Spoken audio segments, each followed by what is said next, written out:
Commander Zextar had studied 17 different species across the galaxy, infiltrated rebel strongholds on 4 different planets, and survived combat scenarios that would make seasoned warriors tremble. But nothing, absolutely nothing had prepared him for what he witnessed through the reinforced glass windows of Maple Grove Elementary School on that crisp Tuesday morning in October. Commander Zextar had studied 17 different species across the galaxy, infiltrated rebel strongholds on 4 different planets, and survived combat scenarios that would make seasoned warriors tremble. But nothing, absolutely nothing had prepared him for what he witnessed through the reinforced glass windows of Maple Grove Elementary School on that crisp Tuesday morning in October. Before we jump back in, tell us where you're tuning in from, and if this story touches you, make sure you're subscribed, because tomorrow I've saved something extra special for you. The reconnaissance mission to Earth had been classified as Priority Alpha by the Vorthek High Command.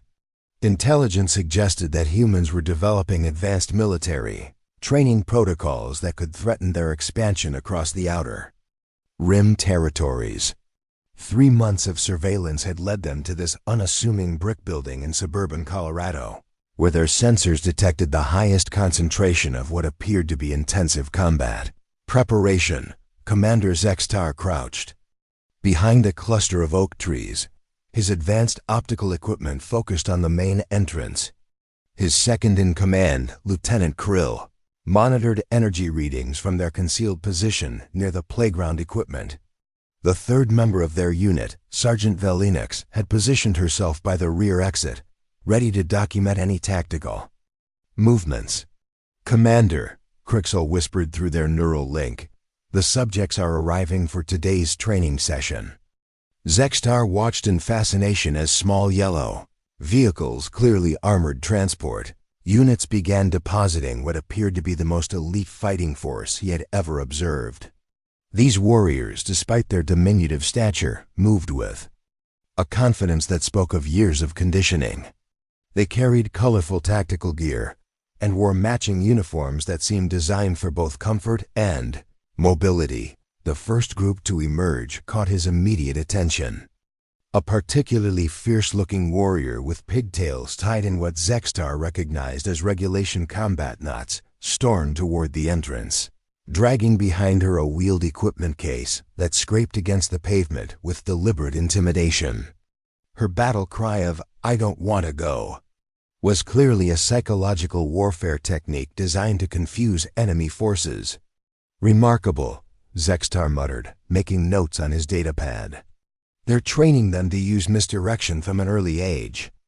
Another warrior, this one with closely cropped hair and mud stains that suggested recent field exercises, practiced what appeared to be stealth maneuvers by hiding behind a much larger human, obviously a commanding officer based on her authoritative posture and the way she guided multiple young warriors simultaneously. Lieutenant Crixal's reading spiked suddenly. "Sir, I'm detecting massive energy fluctuations from the building's interior. Whatever training protocol they're running, it's about to begin." Through the windows, Zextar observed the young warriors assembling in a large open space under the supervision of what appeared to be a drill sergeant, a tall human female with short brown hair pulled back in a tactical bun, wearing practical clothing suitable for combat instruction. She moved with the fluid precision of someone accustomed to managing chaos. "Listen up, soldiers," the drill sergeant announced, though the Vorthak translation matrix struggled with the term she actually used. "Today we're going to practice our formation drills." The warriors immediately began what Zextar recognized as advanced tactical positioning. They formed a perfect circle, each one maintaining optimal spacing while facing inward, a defensive formation he had only seen used by the elite Kandorian Guard. The drill sergeant began some kind of rhythmic chant that the warriors repeated. In perfect unison, their voices creating a hypnotic cadence that could potentially disorient approaching enemies. "Are you recording this?" Zextar asked Velinix. "Every second, Commander. But sir, there's something else you need to see." Zextar shifted his attention to where Velinix was pointing. In another section of the facility, a different group of warriors was engaged in what appeared to be weapons training. They sat at individual stations, each equipped with various colored implements that they wielded with surprising dexterity. Some warriors demonstrated advanced fine motor control by manipulating these tools to create precise markings on white. Tactical boards. One particularly skilled warrior, a small female with curly red hair, showed exceptional proficiency as she gripped her implement with a modified combat hold and began executing what appeared to be strategic planning diagrams. Her movements were so fluid and purposeful that Zextar found himself genuinely impressed by the level of training these young soldiers had achieved.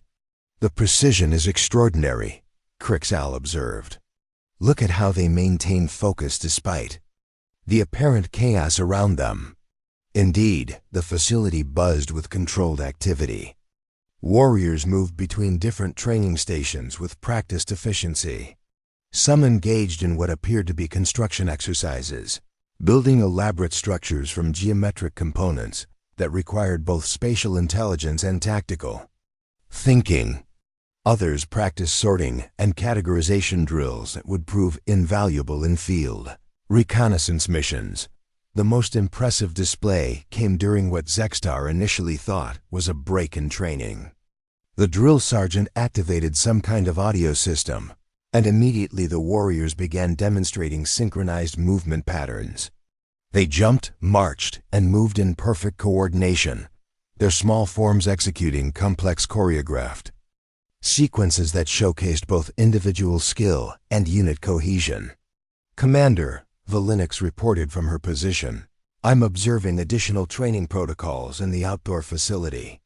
Zextar redirected his attention to the playground area where another group of warriors was engaged in advanced obstacle course training.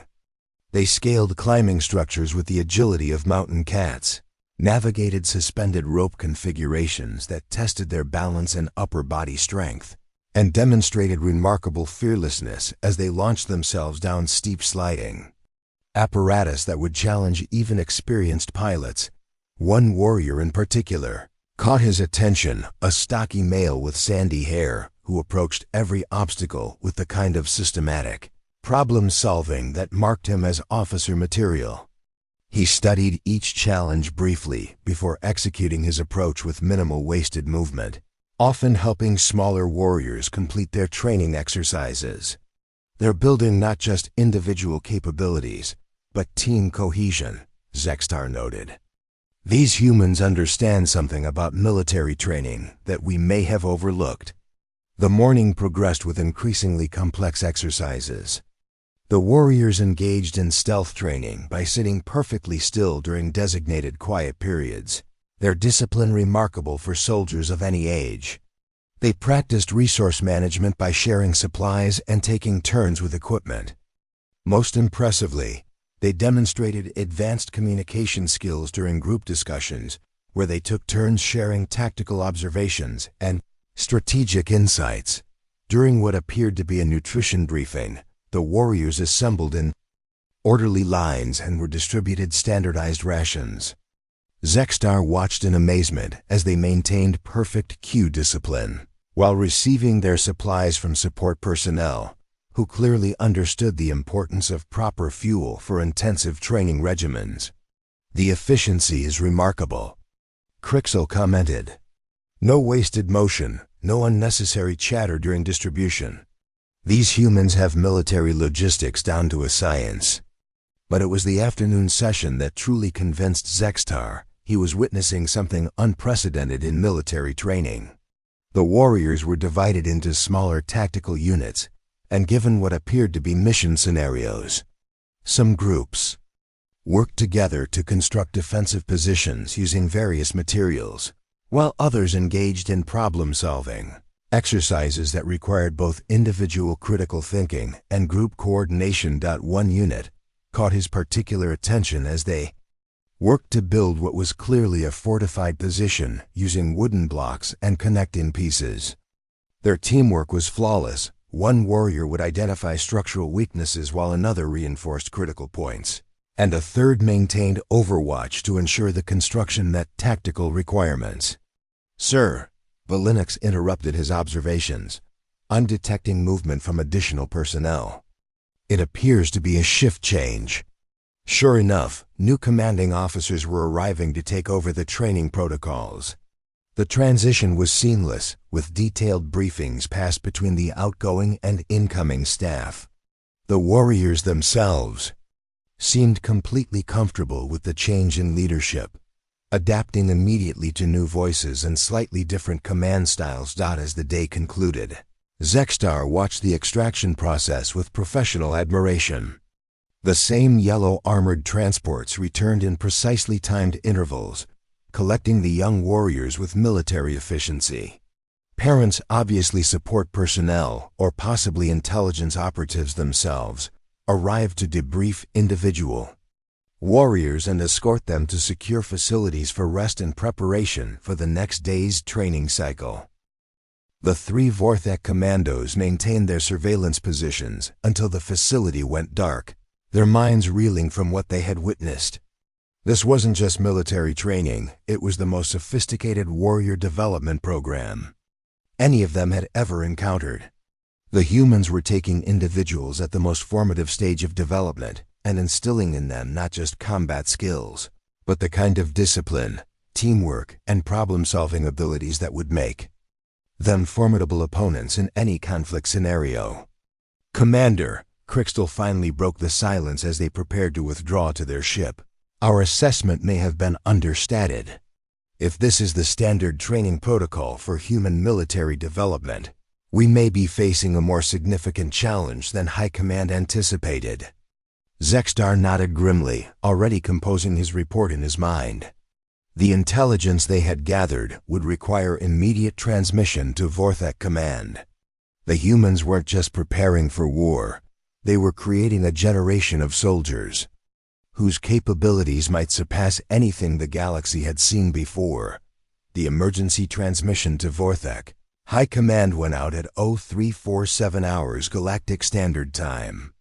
Commander Zextar had spent the entire night analyzing footage and compiling what he believed to be the most critical intelligence report of his career.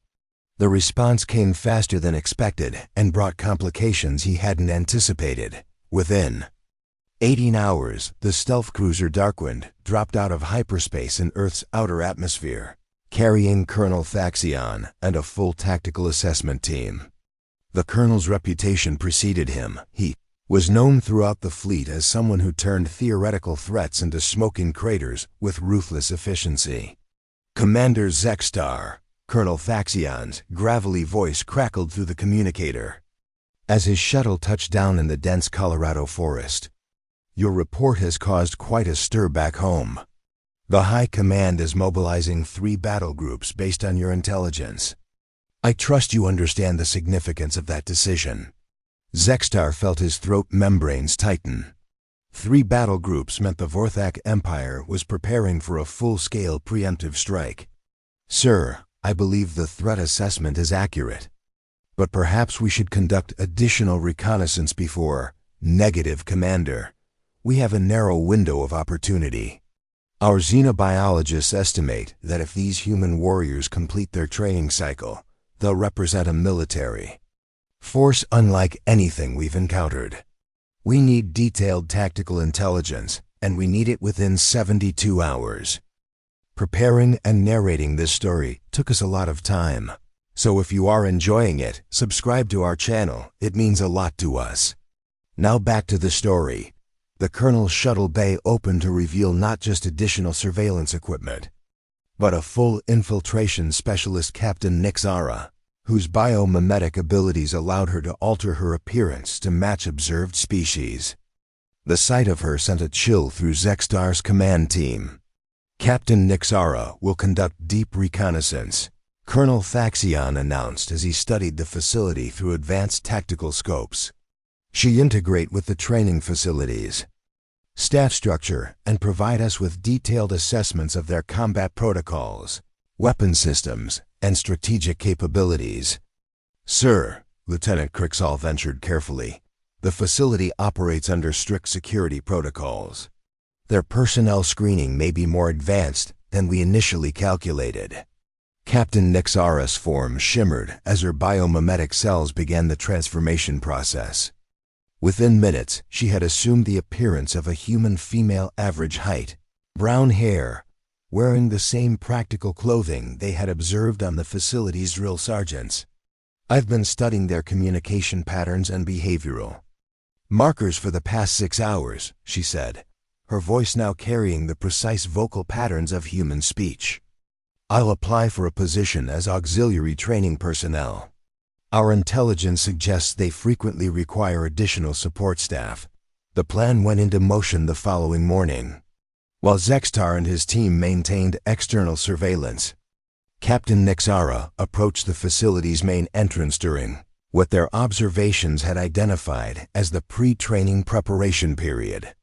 "Ma'am," she addressed the human at the reception desk, "I'm Jessica Martinez. I'm here about the substitute teacher position." The receptionist, a middle-aged woman with graying hair and a warm smile, looked up from her computer screen. "Oh, wonderful. Mrs. Patterson called in sick this morning, and we really need someone for the blue room. Do you have experience with 5-year-olds?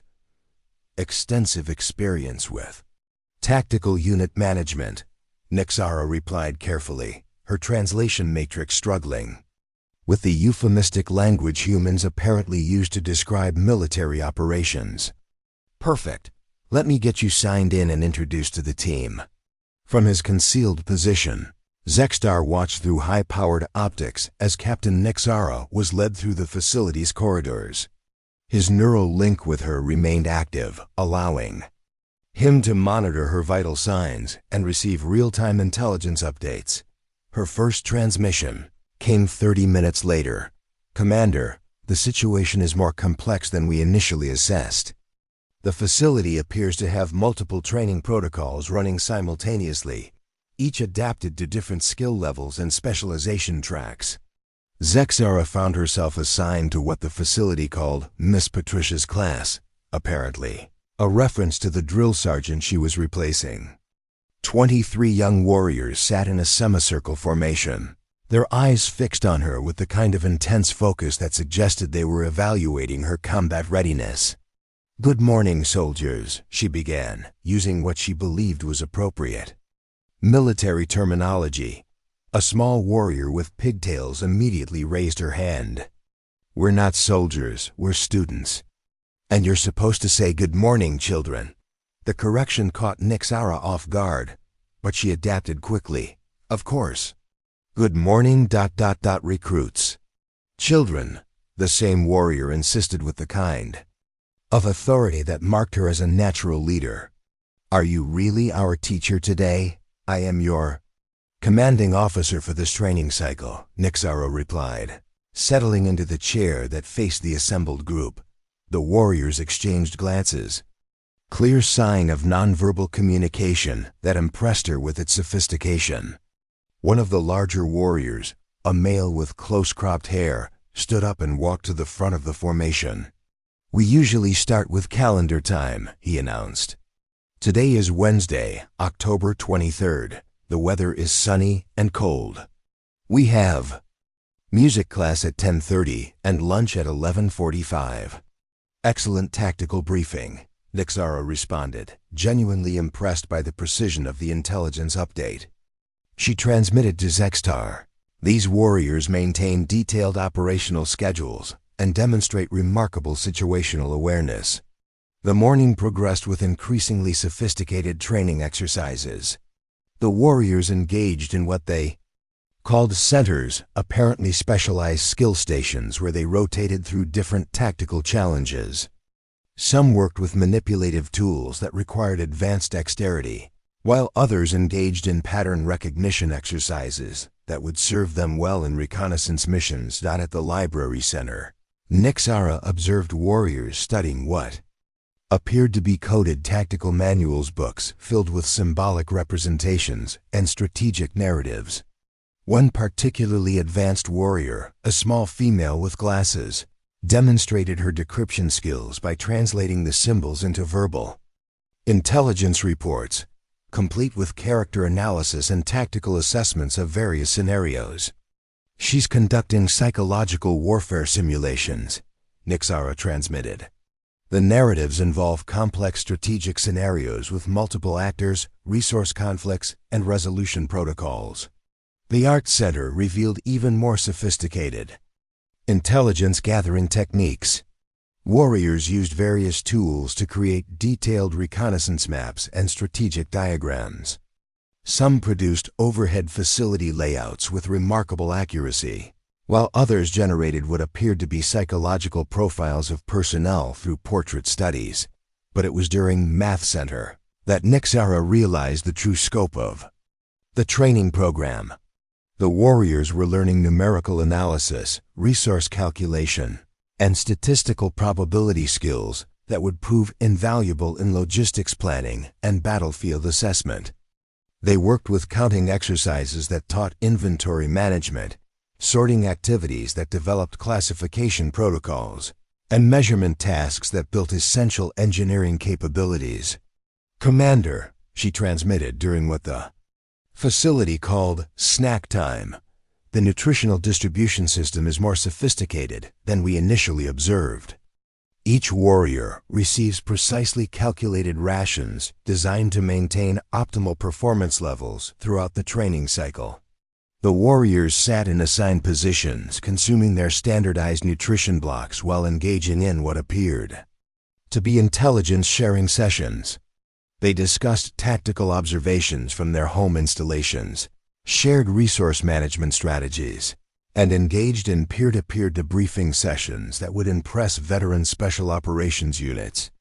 Afternoon brought even more revelations. During recess, Nixara followed the warriors to the outdoor training facility where she witnessed advanced physical conditioning protocols in action. The climbing structures weren't just obstacles, they were sophisticated training apparatus, designed to build specific muscle groups and develop spatial reasoning skills. The warriors approached each challenge with systematic methodology, often coaching each other through difficult sections and demonstrating the kind of unit cohesion that took most military organizations years to develop. Their team-building protocols are extraordinary, she transmitted to Zextar. "I'm observing natural leadership emergence, tactical problem-solving, and conflict resolution skills that suggest comprehensive psychological conditioning." During story time, Nixara discovered what appeared to be advanced strategic planning sessions disguised as narrative analysis. The commanding officer, whose actual designation seemed to be Mrs. Reynolds, presented complex scenarios involving resource conflicts, territorial disputes, and alliance negotiations. The warriors listened with intense concentration, asking probing questions about motivation, consequence analysis, and alternative resolution strategies. One warrior raised her hand during a particularly complex narrative. "Why didn't the bear just share the honey with the bees instead of trying to take it all?" "That's an excellent tactical question," Mrs. Reynolds replied. "What do you think would have happened if he had chosen cooperation instead of confrontation?" The ensuing discussion revealed sophisticated understanding of diplomatic protocols, resource sharing agreements, and the long-term strategic benefits of alliance building over territorial conquest. As the day concluded, Nixara found herself genuinely impressed by the sophistication of the human training program. These weren't just future warriors, they were being developed into strategic thinkers, diplomatic negotiators, and adaptive problem solvers whose capabilities would make them formidable opponents in any conflict scenario. Her final transmission to Zextar came as the extraction vehicles arrived. "Commander, we may have severely underestimated the scope of human military preparation. This facility represents the most comprehensive warrior development program I've ever encountered. Recommend immediate escalation to Battle Group Alpha status." But as she watched the young warriors departing with their support personnel, Nixara began to notice details that her tactical training had initially overlooked. Details that would fundamentally change everything they thought they knew about human military strategy. The details that had begun troubling Captain Nixara crystallized during her second day of deep cover operations. While maintaining her position as substitute instructor, she found herself observing behaviors that didn't align with traditional military conditioning protocols behaviors that suggested something far more complex and potentially dangerous than straightforward combat training. Colonel Thaxion had established a forward command post in an abandoned ranger station 12 kilometers from the facility. The structure's thick walls provided excellent signal shielding, while offering clear sightlines to multiple approach vectors. When Nixara's priority transmission came through at 1400 hours, he was reviewing invasion scenarios with his tactical staff. "Colonel, this is Nixara. We have a developing situation that requires immediate command consultation." "Report, Captain." "Sir, I'm observing training protocols that suggest the humans may be implementing psychological warfare conditioning, far more advanced than our initial assessment indicated. These young soldiers aren't just being prepared for conventional combat, they're being conditioned for deep cover operations and long-term strategic infiltration." Colonel Thaxion's primary eyes narrowed as he processed this intelligence. "Explain." "The warriors demonstrate capabilities that indicate advanced emotional manipulation training. This morning, I witnessed a small female warrior designation, Emma Chun, execute a tactical deception so sophisticated that it temporarily neutralized a larger, more aggressive warrior without physical confrontation. The incident in question had occurred during what the facility termed center time. Emma, working at the building block station, had constructed an elaborate fortress when another warrior, Tommy Rodriguez, approached with obvious intentions of territorial acquisition. Rather than engaging in direct confrontation, Emma had employed what Nixara recognized as advanced psychological warfare. "Tommy, this castle needs a really strong knight to protect it," Emma had said, her voice carrying subtle modulations that Nixara's audio analysis equipment flagged as intentional manipulation techniques. "Do you want to be the knight? Knights are the most important part of castles." Tommy's aggressive posture had immediately shifted to cooperative engagement. Within minutes, he was actively defending Emma's construction from other potential threats, while she continued expanding her strategic position. The manipulation had been so smooth that most observers would have missed its tactical significance entirely. The emotional conditioning extends beyond individual interactions. Nixara continued her report. "I'm observing systematic empathy, development that could be weaponized for interrogation resistance and intelligence gathering operations." She referenced an incident from the previous afternoon when a warrior designated Sarah Mitchell had sustained minor injuries during outdoor training exercises. The response from her unit had been immediate and coordinated, not just medical assistance, but comprehensive psychological support designed to maintain unit cohesion and individual morale.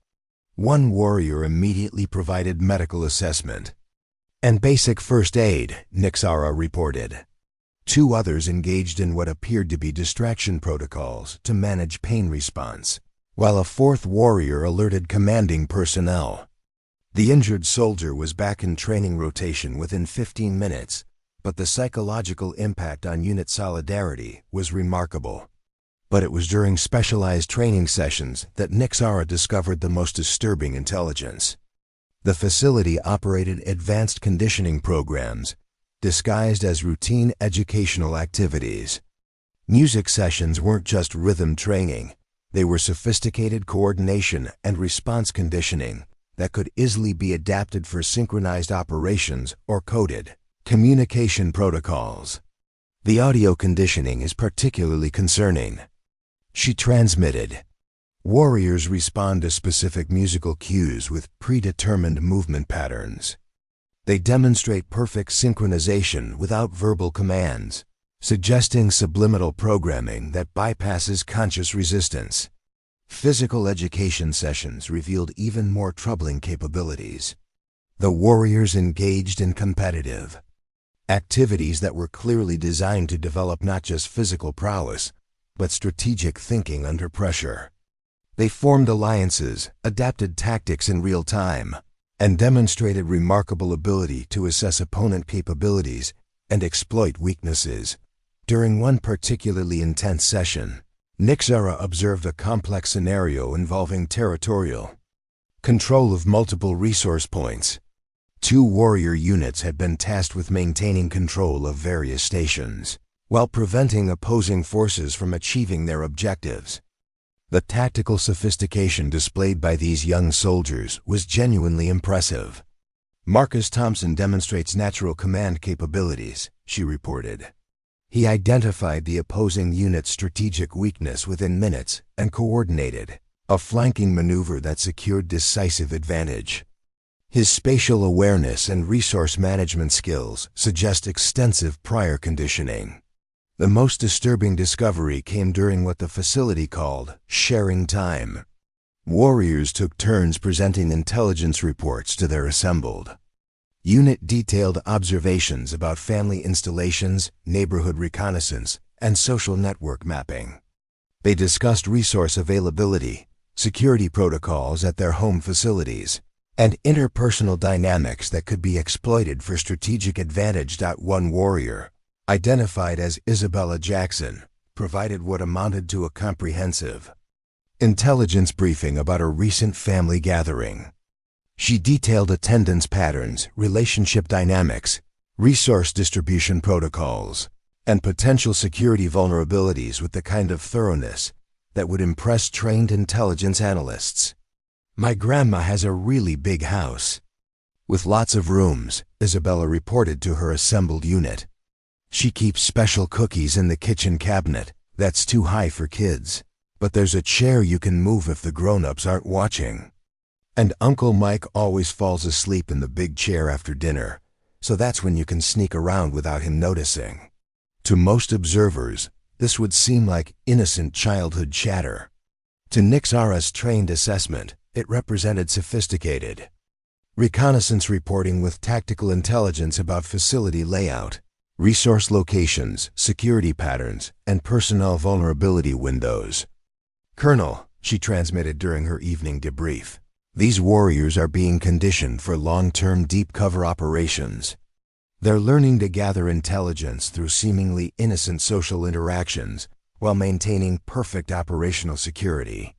Colonel Thaxion processed this information with growing concern.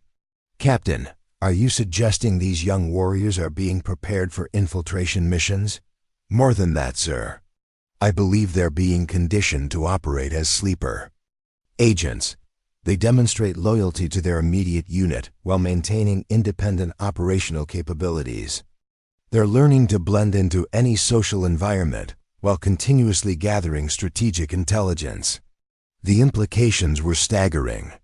If humans were conditioning their population from early childhood to function as distributed intelligence networks, the Vorthak Empire faced a threat unlike anything in their military experience. Traditional invasion strategies assumed clear distinctions between combatants and civilians, between military installations and domestic facilities. "There's more, Colonel," Nixara continued. "The facility operates multiple specialized conditioning tracks. Some warriors demonstrate advanced technical capabilities. They manipulate complex computational devices with remarkable proficiency. Others show exceptional creative intelligence that could be adapted for psychological operations or propaganda development." She had observed this during computer time, when warriors engaged with sophisticated tactical simulation equipment disguised as educational tools. They solved complex logical puzzles, navigated virtual environments, and demonstrated problem-solving capabilities that suggested extensive cognitive conditioning. The creative warfare training was equally impressive. During Arc Time, warriors created detailed visual intelligence products maps, personnel profiles, and strategic diagrams that demonstrated exceptional observational skills and analytical capabilities. Some produced propaganda materials so sophisticated that they could influence emotional responses in target populations. "Colonel, I'm recommending immediate escalation to Omega-level threat assessment," Nixara concluded her report. "These humans aren't just preparing for conventional warfare. They're conditioning their entire population to function as a distributed military network capable of long-term strategic operations." Colonel Thaxion felt his combat membranes tighten as he processed the full implications of this intelligence. The Vorthak Empire had encountered numerous military civilizations across the galaxy, but none had demonstrated this level of systematic population conditioning. If Nixara's assessment was accurate, they weren't facing a traditional military force. They were confronting an entire species that had been weaponized from childhood. "Captain, maintain your position and continue intelligence gathering. I'm transmitting your report to High Command with recommendations for immediate battle. Group deployment." But as Colonel Thaxion began composing his urgent transmission to Vorthak High Command, he remained unaware that the real truth behind the human military facility would prove far more shocking than anything his tactical experience had prepared him to understand. The revelation that would shatter everything the Vorthak Commandos believed about human military strategy came not through sophisticated intelligence analysis or advanced surveillance technology, but through a 5-year-old warrior named Danny Peterson and his pet hamster, Mr. Whiskers. Colonel Thaxion had just finished transmitting the Omega-level threat assessment to Vorthak High Command when Captain Nixara's emergency signal broke through all communication protocols. Her bio readings indicated extreme stress levels that bordered on psychological breakdown, a condition he had never observed in his veteran infiltration specialist. "Colonel, I need immediate extraction." Nixara's voice carried tremors that spoke of fundamental cognitive dissonance. "Everything we've assessed... everything we've reported... it's wrong. Completely wrong. Captain, explain your status. Are you compromised?" "Not compromised, sir. Enlightened, and we need to stop this invasion immediately." The crisis had begun during what the facility designated as Show and Tell, a session Nixara had previously categorized as advanced intelligence briefing protocols. Danny Peterson, a compact warrior with unruly brown hair and a gap-toothed grin, had approached the front of the formation carrying a small cylindrical container. "This is Mr. Whiskers," Danny announced to his assembled unit. "He's my hamster, and he's really soft. Want to pet him?" What happened next would haunt Nixara's tactical assessments for the rest of her career.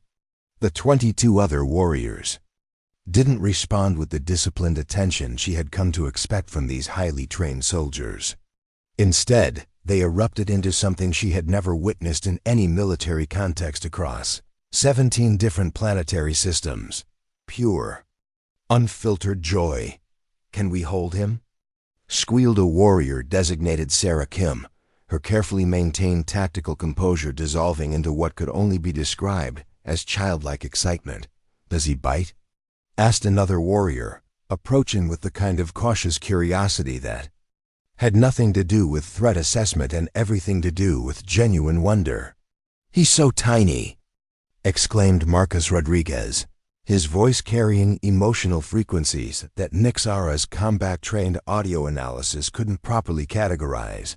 For 37 minutes, Nixara watched these supposed elite warriors completely abandon every aspect of military discipline as they took turns gently holding a small rodent.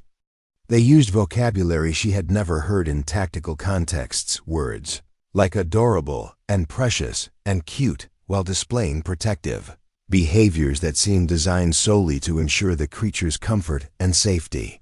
The real breakthrough came when little Emma Chun, whom Nixara had identified as a master of psychological manipulation, began crying because her turn to hold Mr. Whiskers was over.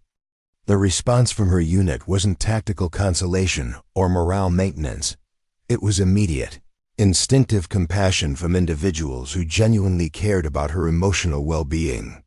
"You can hold him again after snack time," Danny Peterson promised, his voice carrying the kind of authentic reassurance that no military conditioning could replicate. "And maybe Mr. Whiskers can sit next to you during story time." That's when the entire foundation of Nixara's intelligence assessment crumbled. These weren't warriors conditioned for psychological warfare. These weren't soldiers trained in manipulation and strategic deception. These were children, actual children engaged in the fundamental process of learning how to be human beings. The tactical formations were circle time, designed to teach social interaction and listening skills. The weapons training was art class developing creativity and fine motor control. The obstacle course conditioning was playground time, encouraging physical development and cooperative play.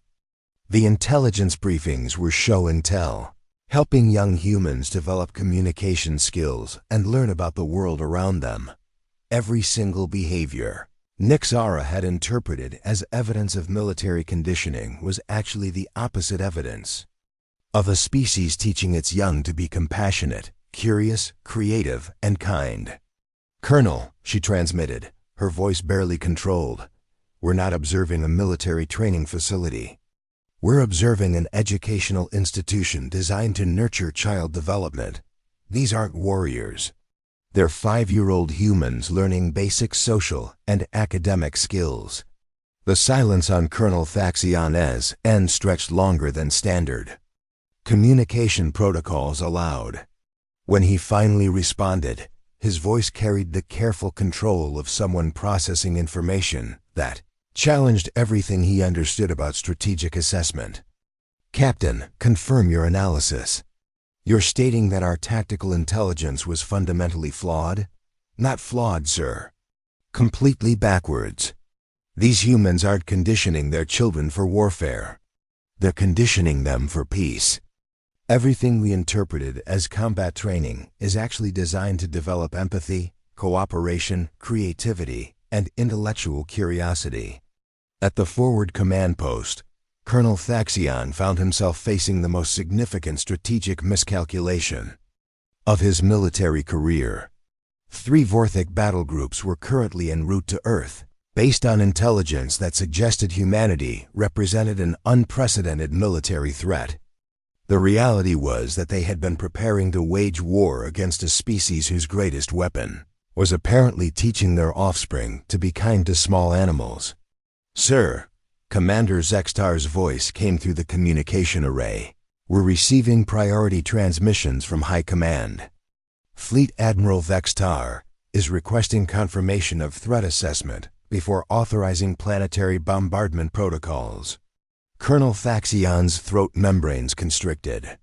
Planetary bombardment protocols meant the complete sterilization of Earth's surface, the elimination of billions of beings whose greatest crime was apparently operating kindergartens. "Belay that transmission," he ordered.